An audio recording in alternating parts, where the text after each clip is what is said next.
Vous savez peut-être, bon, les plus grands savent, mais les plus jeunes savent peut-être aussi qu'en physique, il existe des constantes fondamentales qui sont la vitesse de la lumière, la charge de l'électron, la masse du proton, un certain nombre de valeurs, de grandeurs, qu'on appelle fondamentales parce qu'elles sont vraiment à la racine des sciences physiques. Bien, en mathématiques aussi, il y a des constantes fondamentales, c'est-à-dire des nombres qui, pour une raison ou pour une autre, interviennent un peu partout et semblent être un peu le nœud de tout un tas de choses dans des domaines variés.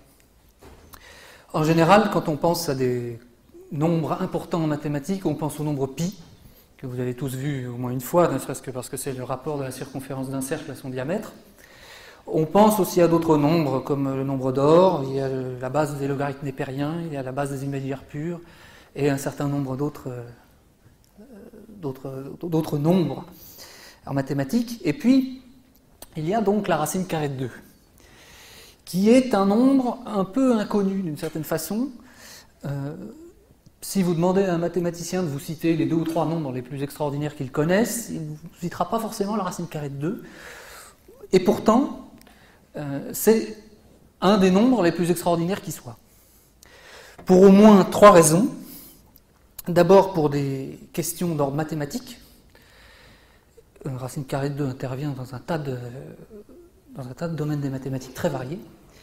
Ensuite, pour des raisons culturelles, et on en verra quelques exemples tout à l'heure, en architecture. Et enfin, pour des raisons historiques.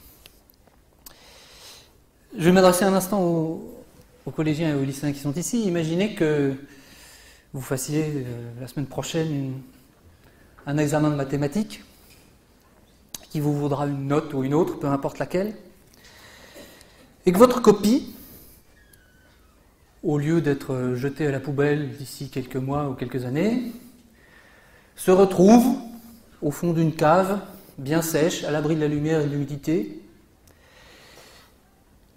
parfaitement préservée, que tout le monde oubliera, et que, dans 4000 ans, quelqu'un, fouillant ici ou là, là où vous avez habité, retrouve cette copie d'examen. Qu'est-ce que vous pensez qu'il en penserait ? De toute évidence, ce serait un témoignage extrêmement précieux pour lui, un témoignage historique unique. Imaginez quelqu'un dans 4000 ans voyant ce que vous avez écrit. Ça lui dirait beaucoup de choses sur les mathématiques d'aujourd'hui, les mathématiques telles qu'on les enseigne au début du XXIe siècle. Il suffirait pas mal de savoir si vous avez fait juste ou faux. Ce qu'il voudrait savoir, c'est la façon dont vous voyez les choses. Ce serait un document unique, un document extraordinaire, et on lui ferait dire certainement beaucoup de choses intéressantes. Alors je ne sais pas si vous aurez, dans 4000 ans, l'une de vos copies aura le destin d'être retrouvée par quelqu'un. En revanche, nous avons, au début du XXe siècle, du XXIe siècle, nous avons la copie d'examen d'un élève d'il y a 4000 ans. Cette copie, c'est celle-là. Vous riez, mais c'est pas de quoi rire. Ceci est la copie d'examen d'un apprenti scribe qui vivait à l'époque babylonienne, dans une région du monde qui correspond à peu près à l'Irak d'aujourd'hui. On sait que c'est une copie d'examen parce qu'elle a une forme assez typique. Je crois que j'ai un...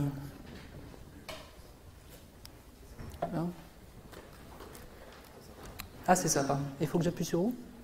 Le jaune, voilà. Elle a une forme ronde. Et vous voyez ici, l'échelle, c'est 3 cm ici, donc elle fait à peu près 7 cm de diamètre. Et elle a une forme bien ronde, ce qui fait qu'elle tient bien dans la main. Elle est donc, cette forme-là indique assez clairement qu'il s'agit d'une copie scolaire d'un scribe qui pouvait avoir 12 ou 13 ans, je ne sais pas trop, évidemment. Elle nous est juste arrivée comme ça. D'ordinaire, quand on est face à une tablette de l'époque babylonienne, il n'est pas facile de la traduire, pour tout un tas de raisons. La principale d'entre elles est qu'elles ne sont pas écrites dans notre langue. Elles sont écrites en akkadien pour les plus récentes, en sumérien pour les plus anciennes. On connaît très mal le sumérien, on connaît mieux l'akkadien. Et bon, en général, c'est assez compliqué aussi de reconstituer un petit peu ce qu'ils veulent dire, parce qu'ils vivent dans un monde très différent du nôtre. Il y a 4000 ans, les choses n'étaient pas ce qu'elles sont. Donc en général, il est difficile de traduire une tablette comme ça. Mais ici, pour cette tablette-là, eh bien c'est au contraire très facile.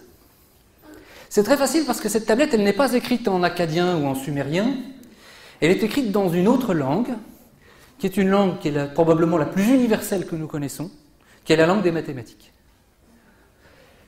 On a ici un carré, ces deux diagonales, et puis quelques signes, ici quelques marques, ici on a trois chevrons, on appelle ça des chevrons. Ici aussi on a des chevrons, là on a un clou, ce qu'on appelle un clou, des clous et des chevrons à la suite les uns des autres, et encore une série ici. Ces clous et ces chevrons correspondent à la numération babylonienne, c'est-à-dire à la façon dont les Babyloniens écrivaient les nombres. Ils n'utilisaient pas les chiffres que nous connaissons, évidemment. En revanche, ils utilisaient un système donc, constitué de clous et de chevrons, extrêmement performant et d'une certaine façon un peu équivalent au nôtre, à peu près aussi puissant que le nôtre, peut-être même plus puissant à certains égards. Donc, on ne va pas faire ici l'exposé précis de la façon dont les Babyloniens exposaient les nombres, parce que ce ne serait pas le sujet et c'est un petit peu long, mais ce n'est pas très difficile. Et vous comprendriez sans problème si on avait un quart d'heure de plus pour ça. Donc je vais tout de suite donner la translittération de cette tablette, avec les valeurs qui sont écrites, mais avec nos chiffres arabes. Ici nous avons 30, ici 1,4142129 et là 42,426389. Alors je précise que ces valeurs sont approchées. Et la traduction n'est pas parfaite parce que les Babyloniens comptaient en base 60 et nous comptons en base 10 et la traduction d'un nombre d'une base à l'autre fait qu'il y a nécessairement des arrondis, enfin pas toujours mais pratiquement tout le temps et en l'occurrence ici il y a des arrondis, peu importe.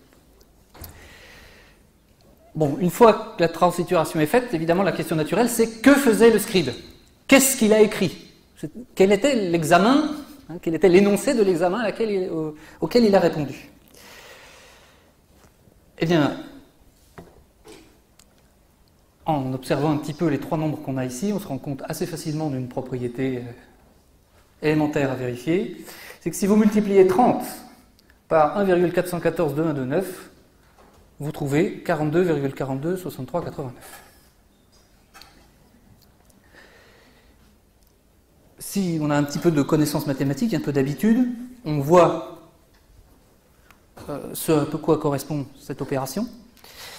Et on peut facilement démontrer que eh bien, l'énoncé auquel a répondu le scribe était quelque chose comme si je prends un carré de côté 30 centimètres, peu importe l'unité, un carré de côté 30, quelle est la longueur de sa diagonale? Donc, le scribe a fait un dessin, il a reporté la donnée initiale ici, il multiplie par cette valeur-là, 1,4142129, et il obtient 42,426389, qui est la réponse à la question. Elle est exacte. Le scribe a dû avoir une bonne note, parce que c'est effectivement la bonne réponse. Là, on voit que cet objet-là, cette tablette babylonienne, est un vrai objet d'investigation scientifique, c'est que, à peine a-t-on fini de répondre à la question de départ, qu'on a tout un tas d'autres questions qui se posent. On pourrait être content. Hein. Là, on dit, ben voilà, on sait ce que le scribe a fait, on sait à quoi il a répondu, on sait comment il a procédé. Fin du jeu. En fait, on voit bien qu'on n'a pas tout compris. En fait, il ne suffit pas de traduire, il ne suffit pas de comprendre ce que le scribe a voulu faire pour avoir tout compris. Quelles sont les questions qui se posent? D'abord, on comprend bien que dans les trois nombres qui sont ici, il y en a un qui joue un rôle un petit peu particulier. C'est celui du milieu, 1,4142129. C'est ce que nous appelons, nous, la racine carrée de 2. J'y reviendrai après. Ce nombre-là ne joue pas le même rôle que les deux autres, parce qu'on voit bien que le 30 ici, il a été donné pour un exemple. On aurait tout aussi bien pu donner un carré de côté 40 ou un carré de côté 50. L'énoncé aurait été, pour ainsi dire, le même. La réponse ici aurait été différente, mais essentiellement, 30 et 42,426389, c'est juste les données techniques du problème. En revanche, cette valeur-là, c'est toujours la même. Le scribe babylonien, d'il y a près de 4000 ans, savait que, quand on connaît le côté du carré, pour connaître la diagonale, c'est toujours par cette même valeur qu'on doit multiplier. Autrement dit, pour le script de l'époque de Babylone, la racine carrée de 2, c'est une constante fondamentale de la géométrie. C'est le rapport de la diagonale au côté, quel que soit le carré. Et c'est un exemple, le premier exemple de constante mathématique qu'on ait dans l'histoire. On n'en a pas d'autres, au moins dans ce qui nous est parvenu. On n'en a pas de plus anciennes et on n'en a pas d'autres véritablement connues aussi bien que la racine carrée de 2. Alors, ce que nous appelons, nous, racine carrée de 2, c'est le nombre qui, multiplié par lui-même, donne 2. La racine carrée de 9, par exemple, c'est 3, parce que 3 fois 3, ça fait 9. La racine carrée de 25, c'est 5, parce que 5 fois 5 font 25, et ainsi de suite. Et puis, racine carrée de 2, eh bien, c'est le nombre à peu près égal à ce qui est ici, qui est que quand on multiplie par lui-même, vous pouvez vérifier si vous avez une machine à calculer, on obtient la valeur 2.